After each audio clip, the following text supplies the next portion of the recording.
여성은 어떻게 저런 걸 먹냐며 소리칩니다. 하지만 한국 사람들이 먹는 모습을 보자 맛이 궁금해집니다.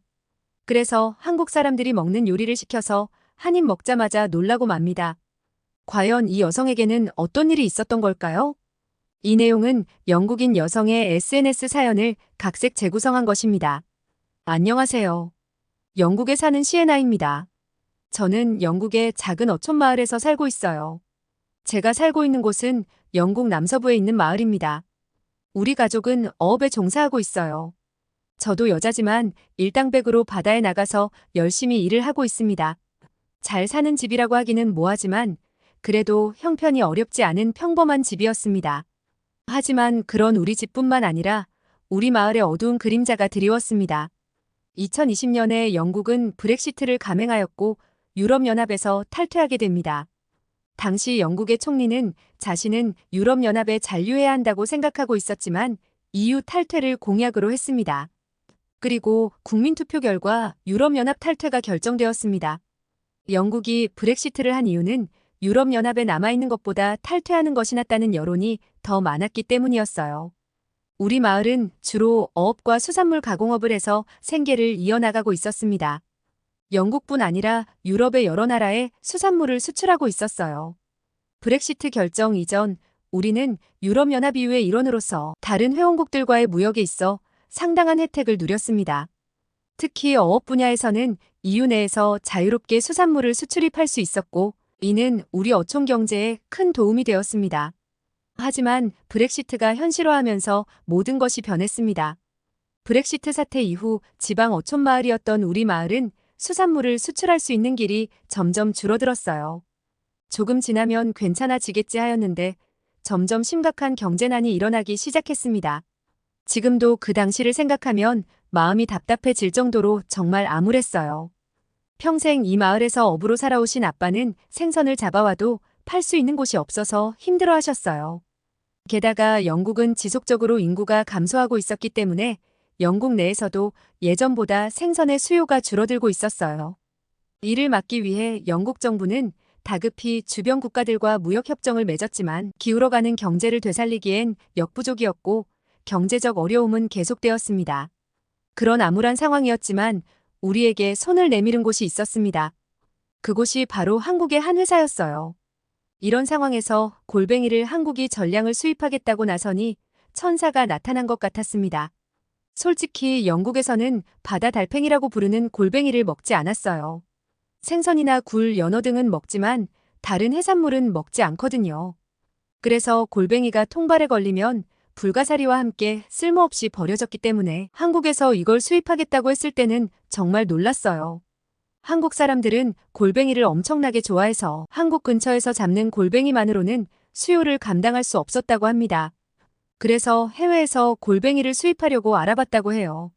먼저 눈을 돌린 곳은 가까운 나라인 중국이나 베트남의 골뱅이에 대해 알아봤는데 그곳은 수온이 따뜻해서 한국의 골뱅이 같은 쫀득함이 부족하고 물컹한 맛이 났다고 합니다. 다음으로 찾아본 곳은 러시아였지만 러시아는 아예 어종이 달라서 후보에서 탈락했다고 했습니다. 그리고 멀리 캐나다까지 눈을 돌렸는데 캐나다 골뱅이가 한국의 골뱅이와 가장 비슷했다고 해요. 하지만 문제는 캐나다 어부들의 인건비가 비싸서 가격이 너무 비쌌습니다. 그러다 영국의 골뱅이가 한국의 골뱅이에 비해서 1.5배나 큰데 식감도 한국산과 비슷했어요. 거기에 한국에서 골뱅이를 잡으려면 100에서 300m 수심까지 들어가야 했던 거에 비해서 영국은 수심 15m에서 골뱅이를 잡을 수 있는 점도 좋았어요. 그렇게 급격한 경제난으로 힘들었던 우리 마을은 골뱅이로 인해 다시 활력을 되찾기 시작했어요. 평생 어부로 살아온 우리 마을 주민들은 이 놀라운 상황에 다들 기뻐했습니다. 우리 마을은 봄과 여름에 랍스터 시즌이 끝나면 보통 수입이 끊겼어요. 하지만 한국 덕분에 10월부터 골뱅이를 잡을 수 있는 또 하나의 대목 시즌이 왔어요. 10월부터 오로지 한국인들을 위해 바다에 나섰습니다. 10월이 되면 우리 가족의 일과를 말씀드릴게요. 오전 9시가 되면 부두를 출발해서 20분쯤 달리면 전날에 통발을 던져둔 지점에 도착합니다. 그리고 통발 하나에 보통 15kg이 넘는데 이런 통발이 70개 넘게 있고 이것을 배 안으로 끌어올렸어요. 그러면 저와 아버지는 통발을 뒤집어서 바닥에 쏟아냅니다. 그때부터 너무 작은 새끼 골뱅이는 걸러내고 뻘을 털어낸 후에 상자에 골뱅이들을 담았어요. 그 후에 다시 빈 통발에 골뱅이가 좋아하는 그린 크랩과 곱상어 한 토막을 채워서 다시 바다에 던져주면 됩니다. 보통은 20상자 정도 잡을 수 있고 조금 어획량이 떨어지면 10에서 15상자 정도 잡을 수 있었습니다. 이제 이 상자들을 골뱅이 회사로 가져다 주면 돈을 받았습니다. 이렇게 저희가 판 골뱅이 상자는 부두에서 차로 40분에서 50분쯤 운전해 가면 있는 가공 공장으로 가게 됩니다. 공장에선 진흙이 묻은 골뱅이를 깨끗하게 씻어 120도의 스팀 압력 조리기로 3분간 삶습니다. 그리고 기계로 껍데기를 부수고 한 번 더 씻은 뒤 급속 냉동을 하게 된다고 해요. 한국에서 수요가 많아서 빠르면 일주일 정도 걸려서 한국의 부산에 도착한다고 합니다. 그동안 영국에서 잡히는 골뱅이의 경우 90% 이상이 한국으로 수출되었다고 하니 한국 사람들이 얼마나 골뱅이를 좋아하는지 알 수 있었습니다. 우리 가족은 한국 덕분에 수입이 늘어나서 생활이 많이 좋아졌어요. 그래서 이번에 함께 한국으로 여행을 가보자는 이야기를 제가 했습니다. 특히 아빠는 한국 여행 이야기가 나오자마자 꼭 가자고 하시면서 아이처럼 좋아하셨어요. 그렇게 우리 가족은 3명이 함께 한국에 가게 되었어요. 한국의 인천공항이라는 곳에 도착하고선 저는 너무 놀랐어요. 정말 크고 좋은 공항이었습니다. 굉장히 멋지고 깔끔해서 우리가 출발한 영국의 공항이랑 비교가 됐어요. 엄마 아빠도 한국 공항이 멋지다고 하셨어요. 멋진 공항에도 놀랐는데 지하철은 더더욱 놀라웠어요. 우리 동네에는 지하철이 없어서 타본 적이 많지는 않지만 런던에서 몇 번 타봤거든요. 그런데 지저분하고 이상한 사람이 너무 많아서 다시는 타고 싶지 않았어요. 한국은 지하철로 서울에 가는 게 편리하다고 해서 지하철은 숙소 갈 때만 이용해야겠다고 생각했어요. 하지만 한국의 지하철은 역도 너무 깨끗했고 탑승 후에 지하철 내부도 깨끗하고 첨단이라는 걸 느낄 수 있었습니다. 빠르고 정확한 지하철을 타고 무사히 숙소에 도착할 수 있었어요. 영국을 떠나기 전에 알아본 바에 따르면 한국은 유럽과 비교가 안 되게 해산물 가격이 가성비가 좋다고 이야기를 들었어요. 그래서 우리가 식사하러 간 곳은 바로 굴찜을 전문으로 판매하는 음식점이었습니다.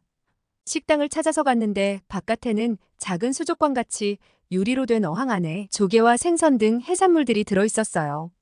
아빠는 굴은 엄청 비싼 음식인데 괜찮을지 걱정하셨어요. 우리는 테이블에 자리를 잡고 앉았어요. 점원은 우리가 주문하자 여러 가지 채소와 반찬들을 가져와서 테이블에 놓아줬습니다. 아직 굴이 나오지도 않았는데 테이블 가득히 무엇인가 올려주는 게 영국에서는 흔하지 않아서 신기했어요. 게다가 반찬으로 생굴이 나오자 우리는 모두 깜짝 놀랐어요. 이 비싼 굴이 서비스로 나오다니 믿을 수가 없었습니다. 저는 한국 드라마에서 봤던 것처럼 배추를 들고 위에 굴을 올렸어요. 그런데 젓가락을 처음 써봐서 너무 미끄러워서 굴을 올리는데 한참 고생했어요. 그 모습을 보시던 아빠와 엄마도 함께 웃었어요. 옆에 같이 나온 배추김치 비슷한 무로 된 김치도 넣어서 함께 먹었어요. 저는 너무 맛있고 굴이 너무 신선해서 부모님에게 빨리 배추랑 같이 먹어보시라고 했어요. 아빠는 젓가락은 도저히 안 되시겠는지 숟가락으로 굴을 떠서 배추 위에 올리고 무로 된 김치를 올려서 입에 넣으셨어요. 얼마나 맛있으셨는지 감탄하면서 음식 맛을 보셨어요. 옆에 국도 함께 나왔는데 이게 바로 이름만 들어봤던 미역국이었어요.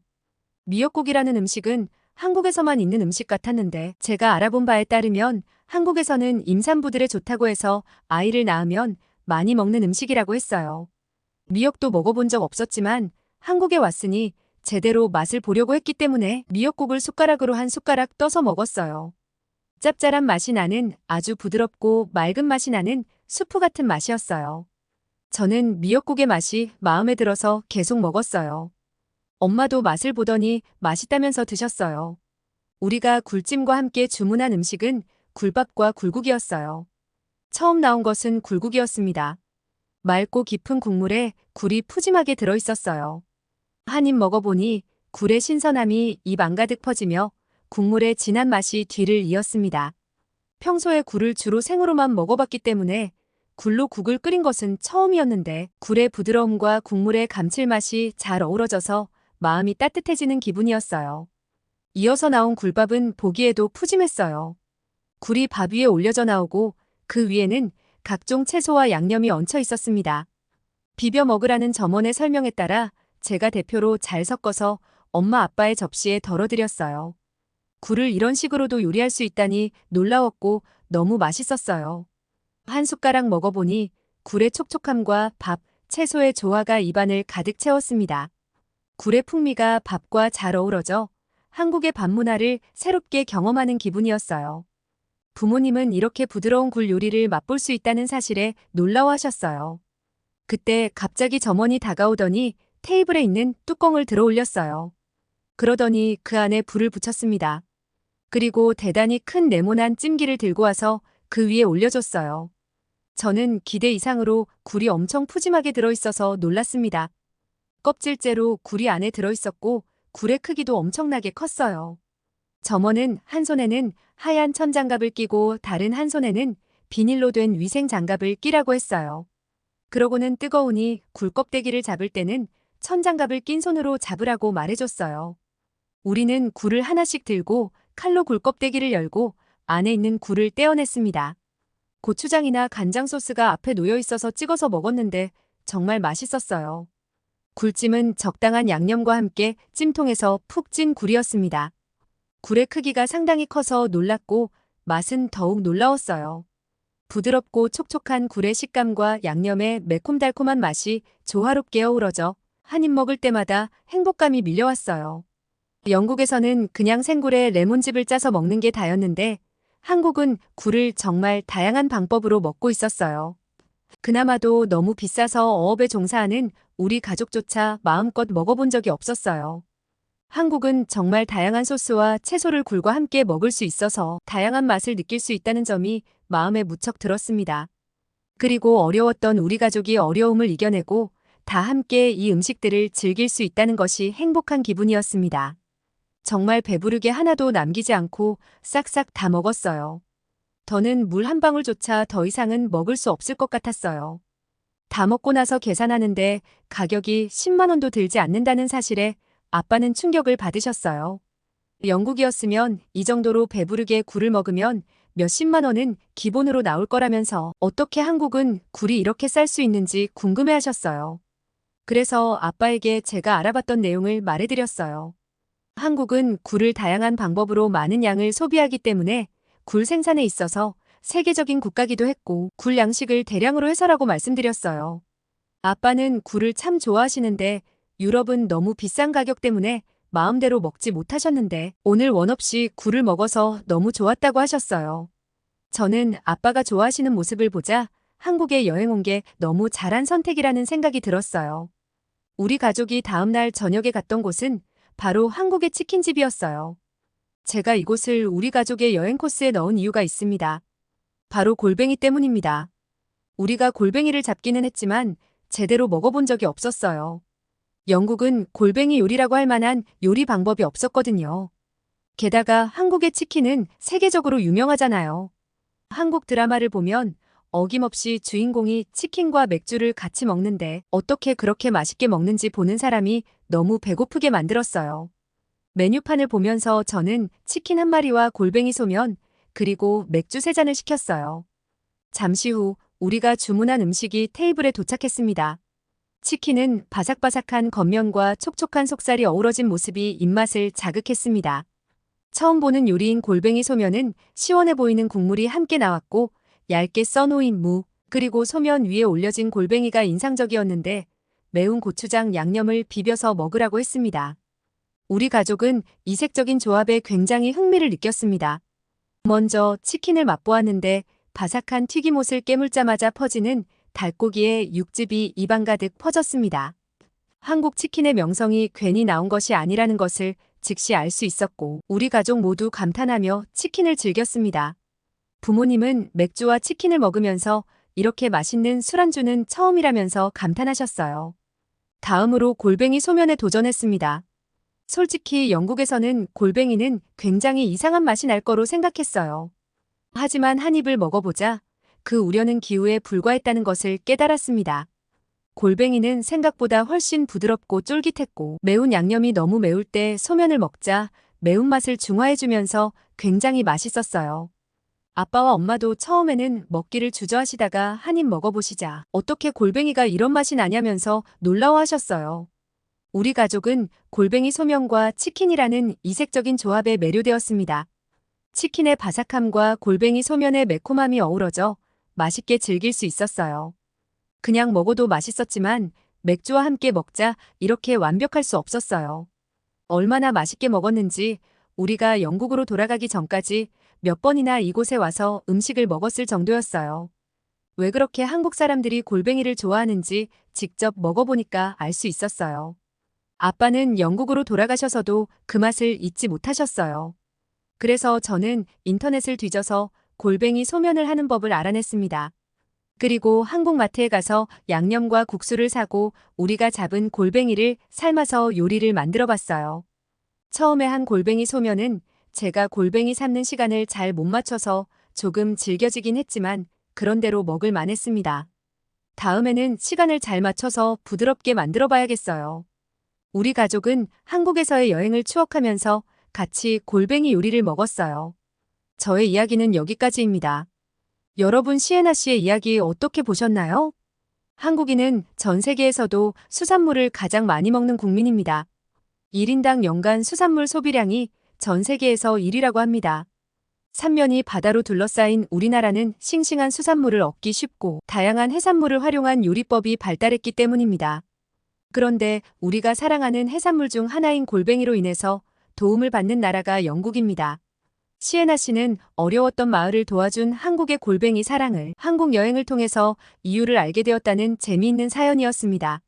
감동TV는 감동적이고 재미있는 사연을 기다리고 있습니다. 다음에도 재미있는 사연으로 찾아뵙겠습니다. 시청해주셔서 감사합니다.